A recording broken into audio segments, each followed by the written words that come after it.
नमस्कार, मी Renuka Ramachandran. Talk time मध्ये तुम्हा सर्वांचं स्वागत. आज आपण चर्चा करणार आहोत गरोदरपणातील काळजी या विषयावर. आपल्या घरी येणाऱ्या पाहुण्याची नेमकी काळजी कशी घ्यावी, आईनं कोणकोणत्या गोष्टी लक्षात ठेवाव्यात, नेमकं काय खावं काय नाही, असे अनेक सल्ल्यांचा भडीमार सतत तिच्यावर होत असतो. आणि नेमकं मग आईनी काळजी घ्यायची, पण नेमकी तिच्या नवऱ्याने तिला कसा सपोर्ट केला पाहिजे, त्यांनी कसं सहकार्य केलं पाहिजे आणि नेमकं काय करावं या विषयावर आपण चर्चा करणार आहोत.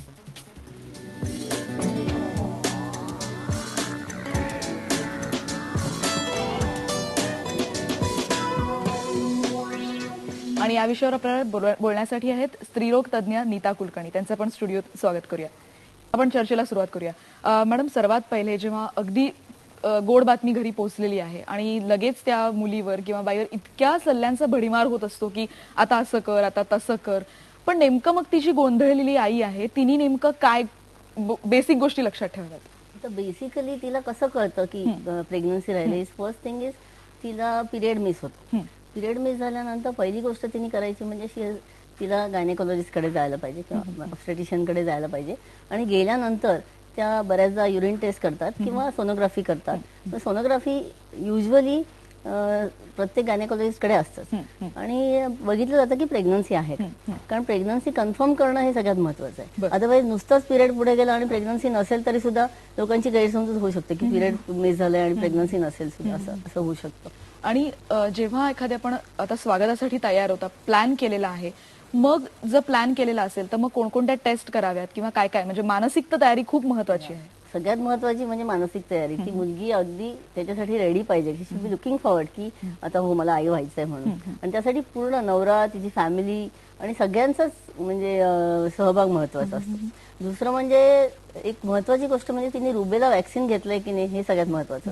कारण रुबेला व्हॅक्सिन समजा घेतलं नसेल तर ते घेणं महत्वाचं आणि घेतल्यानंतर 4 महिने तरी प्रेग्नन्सी राहायला नको. मॅडम, त्याचं आता समजा रुबेला प्रेग्नंट पेशंटला झालं पहिल्या 3 महिन्यात किंवा नंतरच्या 3 महिन्यामध्ये, तर रुबेला झालं हे कळत नाही बऱ्याचदा. थोडासा रॅश येतो आणि थोडा फीवर येतो पेशंटला. हे बऱ्याचदा आपण निग्लेक्ट करून टाकतो की थोडासा फीवर आलाय, रॅश आलाय, डॉक्टरकडे जात पण नाही. पण ह्याचा प्रेग्नन्सीवरती खूप मोठा दुष्परिणाम होण्याची शक्यता असते. महत्वाचं म्हणजे की बाळाला एक तर अबॉर्शन्स होण्याची शक्यता असते आणि बाळामध्ये मोठे कंजेनायटल डिफेक्ट निर्माण होण्याची शक्यता असते. म्हणजे ही एक छोटीशी चूक आपल्याला भयंकर महाग पडते की पूर्ण आयुष्यामध्ये तुम्हाला एक हँडिकॅप चाइल्ड वाढवायचं, याच्यासारखं मोठं दुःख काहीच नाही.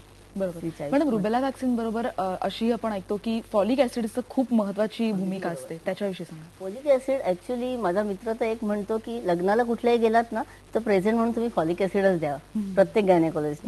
कारण हे फॉलिक ऍसिड जे आहे ते प्रेग्नन्सी राहण्याच्या आधीपासून चालू करणं फार महत्वाचं आहे.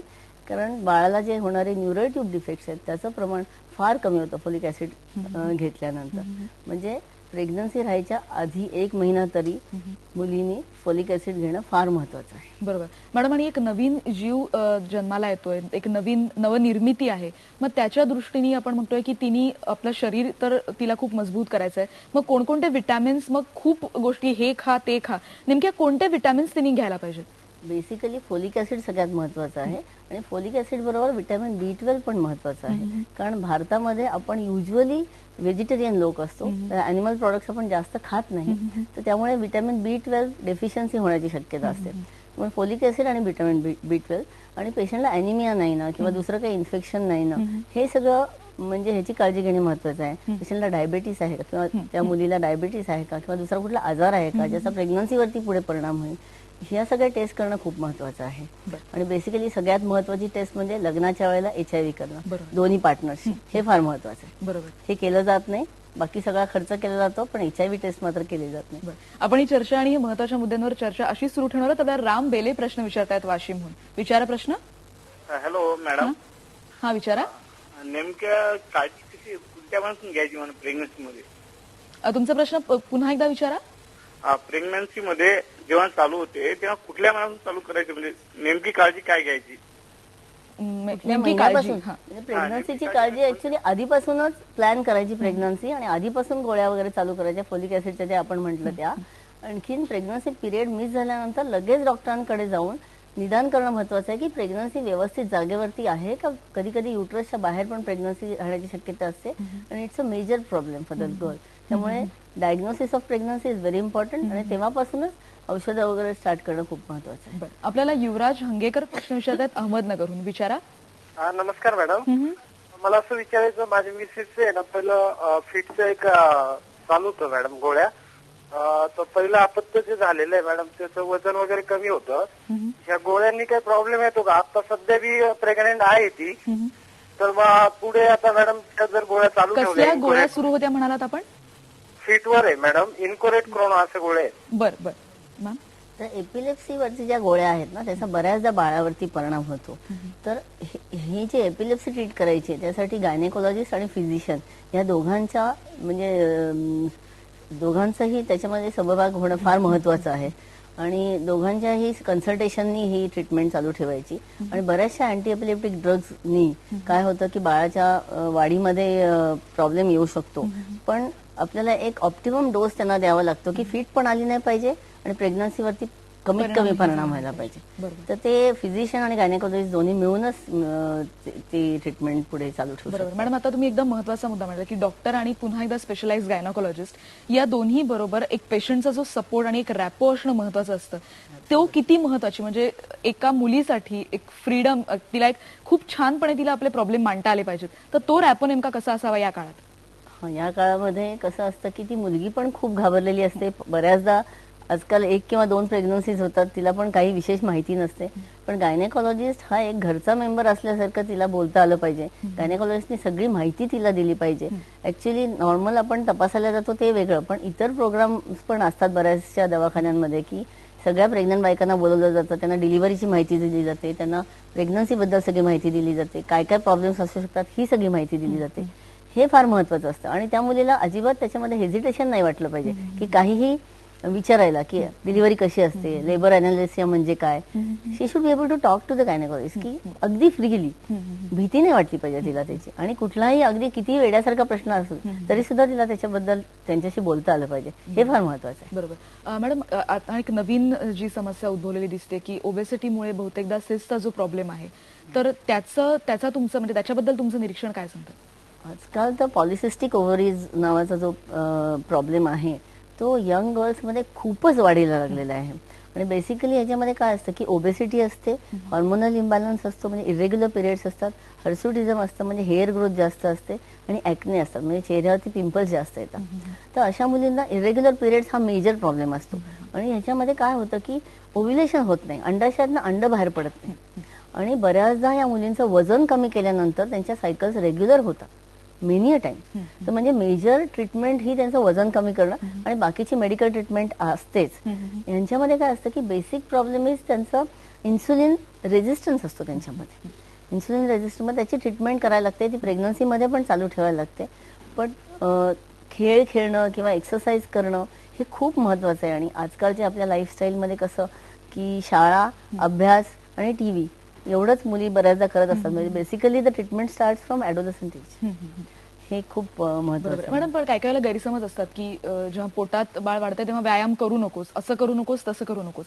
तर मग त्या आईनी कोणते व्यायाम करावेत आणि काय करू नयेत? सगळ्यात सुंदर व्यायाम म्हणजे वॉकला जाणं, सकाळी किंवा संध्याकाळी वॉकला जाणं खूप महत्वाचं आहे. आणि दुसरा महत्वाचा व्यायाम म्हणजे प्राणायाम. त्यांनी मन आणि बॉडी दोन्ही फार सुदृढ राहायची शक्यता असते. त्यात खूप इम्पॉर्टंट आहे. आणि प्राणायाम केल्याने डिलिव्हरीच्या वेळेला पण पेशंटचा टॉलरन्स पण वाढतो आणि डिलिव्हरीला पण खूप मदत होते.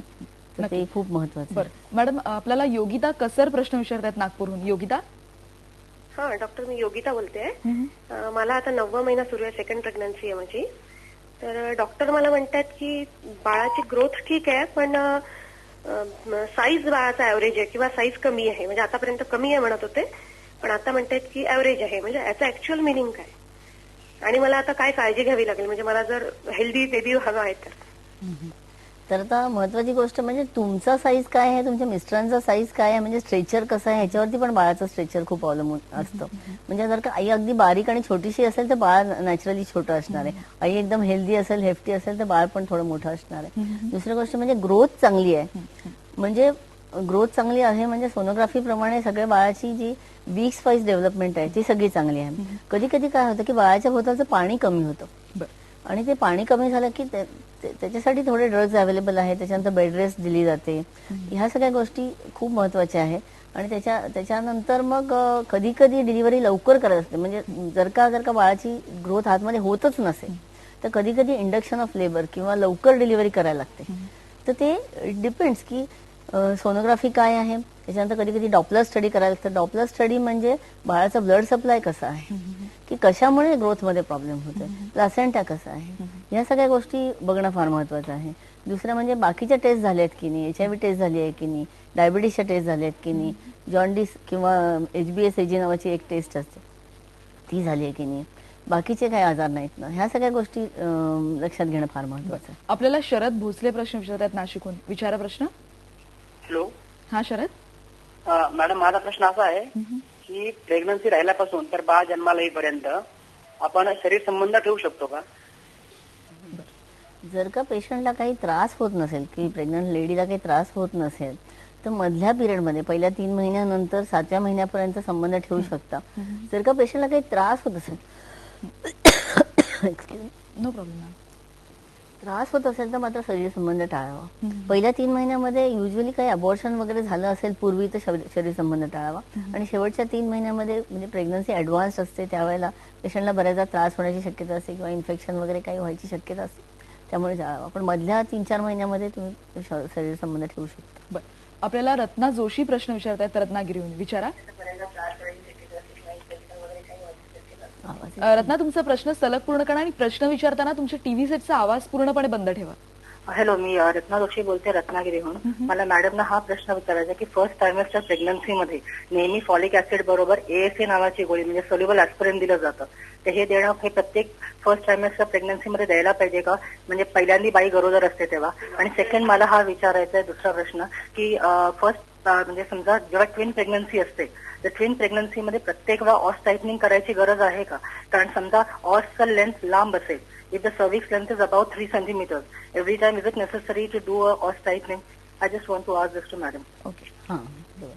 तर ASA 50 किंवा ॲस्पिरिन नावाची जी गोळी आहे ती युजली बॅड ऑब्स्टेटिक हिस्ट्री असेल किंवा पहिली काही अबॉर्शन झालेली असतील किंवा पहिल्या पेशंटला बीपीचा त्रास झालेला असेल, अशा केसेसमध्ये दिलं जातं. आणि दुसरा प्रश्न असा आहे की ट्विन प्रेग्नन्सीमध्ये काय असतं की पेशंटच्या युट्रसवरती भार जास्त असतो आणि प्रिमॅच्युअर डिलिव्हरी होण्याची शक्यता बऱ्यापैकी जास्त असते. तर आता प्रत्येक पेशंटला तपासून की पिशवीची तोंड जे आहे तिची लांबी किती आहे, बऱ्याचदा अल्ट्रासाऊंडमध्ये ती दिसतेच असं नाही, पण इट्स अ क्लिनिकल डायग्नोसिस की तपासल्यानंतर ते ऑस मोठं आहे का काय, म्हणजे पिशवीचं तोंड म्हणजे मी हे सांगते. तर ह्याची लांबी एकदम चांगली असेल तर बऱ्याचदा ऑस टायटनिंग करायची गरज नसते, इथे टाका घालायची. पण प्रिमॅच्युअर लेबर होऊ नये म्हणून ट्विन्समध्ये बऱ्याचदा प्रोफिलॅक्टिकली की काही त्रास होऊ नये म्हणून ते घातलं जातो टाका. म्हणजे प्रत्येक डॉक्टरचं तपासण्यावरती ते अवलंबून राहील. बरं, आपण ही चर्चा अशीच सुरू ठेवणार आहोत. तुमच्या प्रश्नांची वाट बघतोय, पण इथे एक छोटासा ब्रेक घेऊया. पहा फक्त IBN लोकमत.